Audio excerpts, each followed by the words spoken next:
ہوگی اور یہ اس کے جوش غضب اور چیخنے چلانے کو سنیں گے، اور جب یہ دوزخی کسی تنگ جگہ میں زنجیروں میں جکڑ کر ڈالے جائیں گے تو وہاں موت کو پکاریں گے۔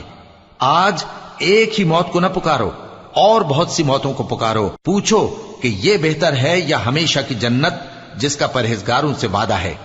یہ ان کے اعمال کا بدلہ اور رہنے کا ٹھکانہ ہوگا، وہاں جو چاہیں گے ان کے لیے میسر ہوگا، ہمیشہ اس میں رہیں گے۔ یہ وعدہ اللہ کو پورا کرنا لازم ہے اور اس لائق ہے کہ مانگ لیا جائے۔ اور جس دن اللہ ان کو اور ان کو جنہیں یہ اللہ کے سوا پوجتے ہیں جمع کرے گا تو فرمائے گا، کیا تم نے میرے ان بندوں کو گمراہ کیا تھا یا یہ خود گمراہ ہو گئے تھے؟ وہ کہیں گے تو پاک ہے، ہمیں یہ بات شایع نہ تھی کہ تیرے سوا اوروں کو دوست بناتے، لیکن تو نے ہی ان کو اور ان کے باپ دادا کو برتنے کو نعمتیں دی، یہاں تک کہ وہ تیری یاد کو بھول گئے۔